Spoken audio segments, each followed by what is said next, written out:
Some rappers knew the odds that they were up against, but little did they know that some interviews would be the last. Here are some interviews that will leave you wondering. Starting off this video with Fat Jesus, a rising Philly rapper, was starting to make waves in the industry when his life ended in a heartbreaking twist. His last interview wasn't just a chat, it was a raw confession about the harsh reality of the streets. Jesus laid it bare, describing how once you're in, the streets won't let you go. He painted a grim picture of innocence lost, with kids turning to killers, friendships crumbling, and lives shattered by violence. I can, like, you feel what I'm How saying? old was you when you dropped the Porsche? Like 13, 12? Like in a rap Yeah, scene? like on some flash mob shit, nigga. I've been outside since like 13 with a broken ankle. And you almost 30, nigga. I used to be on some Prince shit. Niggas ain't let me touch the ground. They used to be carrying me and shit back flash mob. You know, we used to get chased by the cops. G said that man, some of these kids, they didn't grow up like this. They had dreams. But when the streets take someone close to you, it changes everything. It stops being about money or pride. It's revenge, loyalty, survival. His words felt heavy, like he was speaking from experience. And tragically, they became a prophecy. Just days after the interview aired, Jeez was killed in a drive-by shooting. What is wrong with him? His was heartwarming. I can't tell if the next won't break your heart into a million pieces. Foolio, a Jacksonville rapper on the rise, faced mounting tension in his last days. In November 2021, his life turned into an action movie as he narrowly escaped death after assailants sprayed his studio area with over 100 bullets. Instead of retreating into safety, Foolio's response was to run straight to Instagram. And Dad, man, that shit a conspiracy, man. What the fuck? And Dad, what that shit a conspiracy? You know how everybody still think Tupac alive and shit? I think Tupac still alive, no cap. Damn. In one, he explained his philosophy about street life, emphasizing how karma often finds its targets, even if they leave the streets behind. He shared tales of others who tried to move on, only for their pasts to catch up with them. Foolio rejected advice to leave Jacksonville, stating that danger could strike anywhere. He brushed off warnings, claiming to be unfazed and immune to harm. I feel like ain't no such thing as leaving the streets, though. I see people leave streets all the time and change their life around. Look at Wallow. I done seen Look they at, past, I done seen that too, but they past caught up with them. And they karma did too. They karma probably don't even catch up to them. They'll probably catch up to their homeboy, or catch up to their mama, or catch up to their sister. Like, you know what I'm saying? Celebrating his birthday on June 23rd, Foolio openly posted his location on social media. That evening, the streets of Tampa echoed with gunfire at a Holiday Inn parking lot. Foolio became one of 4 victims, but was the only fatality. His ops wasted no time releasing diss tracks mocking his death. He was not the only one whose op went about celebrating. Lil Jeff was a rising star in Chicago, gaining traction for his raw drill rap and rumored street reputation. He boasted on social media about killing school, where having at least 2 bodies was a requirement. Class start next week. You gotta at least have 2 bodies though. For I ain't coming with no. If you ain't got, I can't work with no beginners, folks. You gotta at least have a 2. I'm gonna give y'all 2 minimum. I'm gonna start at 2 minimum, cause y'all know where I'm gonna start at 2 minimum. Now I'm just doing it for DJ UTV tried to guide Jeff during an interview, cautioning him about his dangerous path and the energy he was projecting. Jeff was unfazed like an iceberg, and he easily shrugged it off like it was nothing, confident in his choices. It's like, oh, man, just look, is my future looking bright or not? But I'm just saying, if you graduate from a killer school, He trying to say ain't looking bright. no, you're a rapper, so your future looks very bright.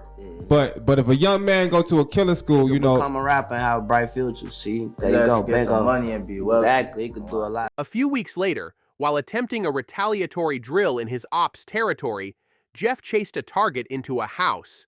But this time, the hunter became the hunted. An op inside returned fire, hitting Jeff. His tragic death was celebrated by his rivals online. That was tragic. Let's hope the next one isn't as bad.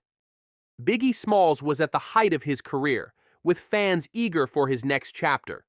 In his last interview, he showed a more thoughtful side, sharing his hope for peace in the hip-hop world. After years of being caught up in the East Coast verses, West Coast Feud, Biggie wanted to move past the drama. He talked about his new album, Life After Death, a masterpiece that reflected both his growth and the battles he had fought. But Biggie never got to see the full impact of his work. Being broke no more, I ain't broke. I care around about hustling in the streets no more because I don't hustle no more, So it's the life after. Just all that's over with now, you know what I'm saying? I ain't hungry no more, Now, it's a new beginning, you know what I'm saying? It's the life after the death. Weeks later, he was killed in a drive-by shooting in Los Angeles, just as his efforts for peace were gaining attention. His death rocked the music industry, leaving fans and friends mourning a legend taken too soon.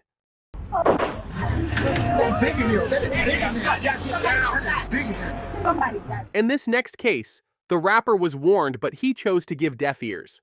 FBG Duck, a Chicago rapper known for dissing rivals, proudly remained in his hometown despite warnings. In an interview with DJ Vlad, Duck justified his decision, saying he had responsibilities in Chicago. He dismissed the idea of leaving as a sign of fear, contrasting himself with other rappers who fled. However, his confidence in knowing the city's dangers wasn't enough. Why stay in Chicago when these types of shootings are happening? See, what it is with me, I got more in Chicago probably than they got more in Chicago. In August 2020, while shopping in a poor Chicago neighborhood, his enemies tracked him down. 6 men, armed and determined, ambushed him in broad daylight. Duck was fatally shot, his death leading to a series of arrests connected to a larger gang rivalry. His refusal to leave the city, despite forewarnings, underscored the perils of mixing fame with street ties. This next case touched the hearts of many. Tupac was a force of nature, a rapper, actor, and activist whose words could move mountains.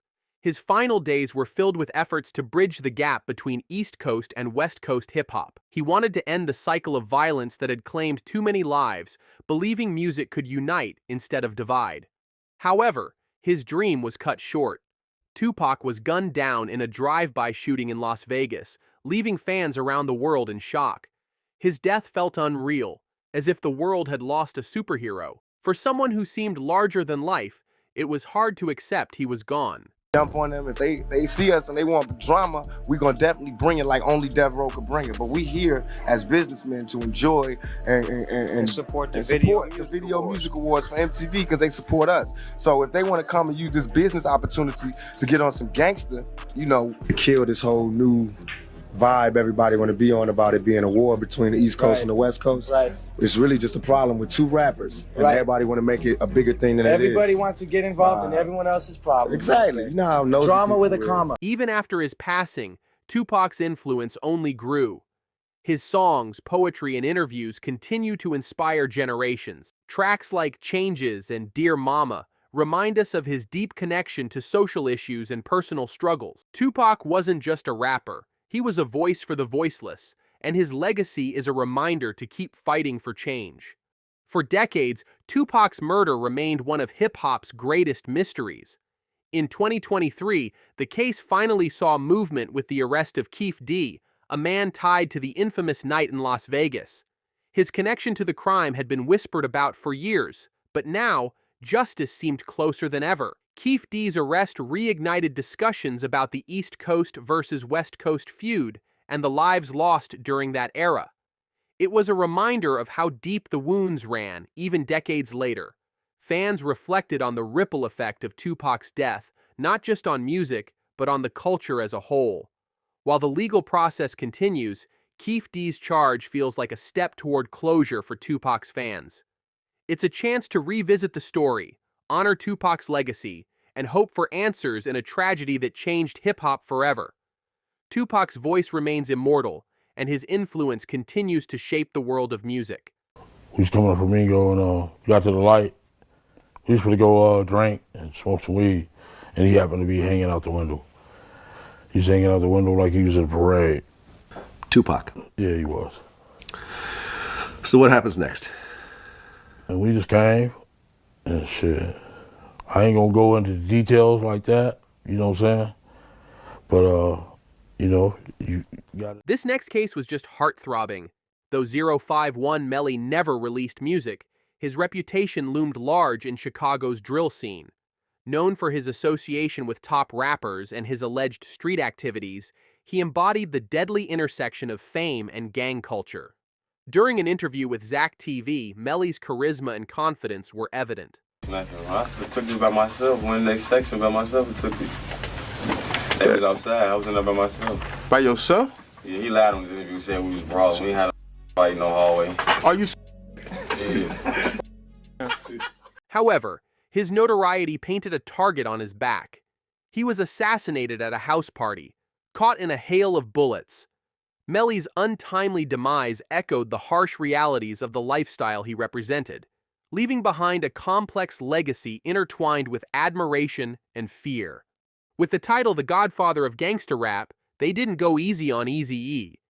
Eazy-E was a trailblazer, known as the Godfather of Gangsta Rap for his role in shaping hip-hop culture. In his final interview, he spoke passionately about his plans for the future, including new projects and collaborations. He wasn't just a rapper, he was a businessman, always looking for ways to uplift others in the industry. But fate had other plans. Shortly after, Eazy-E passed away due to complications from AIDS, shocking the world. His death brought awareness to a disease many in the hip-hop community didn't fully understand at the time. Eazy's influence didn't end with his death. His work with NWA and solo career laid the foundation for countless artists.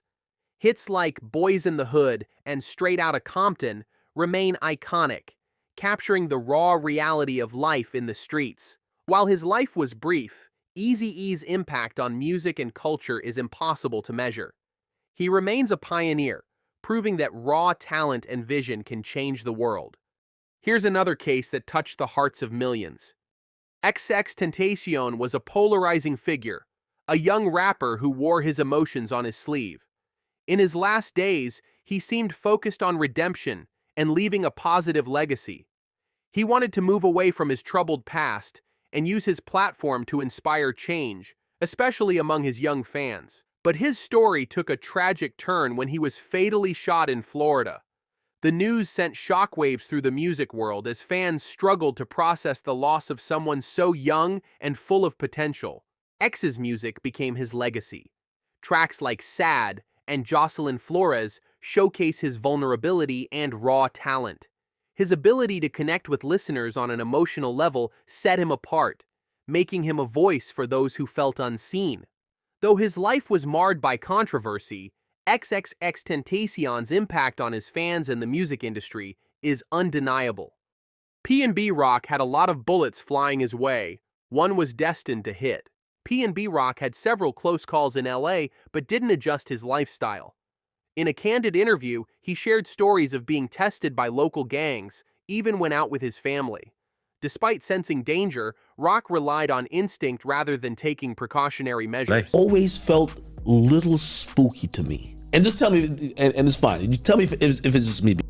But like just, LA, I think because LA is synonymous with the death of Biggie, death of Pac. Yeah. And I think it's just so much where like, might be like ganged up other places, but I've never seen, gang culture over there. Serious, I ain't gonna lie. I went through it when I first like was having in LA with some Grape Street. This day, you feel me? O3 Greedo and them. Yeah. You feel me? They try to do some but they seen that I wasn't on it. Rock then lets academics know how they tried testing him, since the goons wanted him to come to his hood. Try to test me like on some test.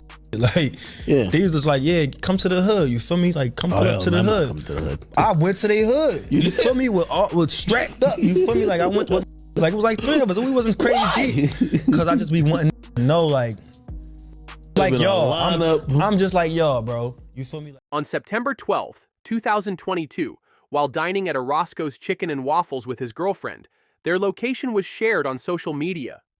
Soon after, armed robbers targeted him. A violent altercation ensued, leaving P&B Rock fatally shot. The tragedy sparked debates about safety in social media, but it also highlighted how prior incidents failed to spur him toward protective measures.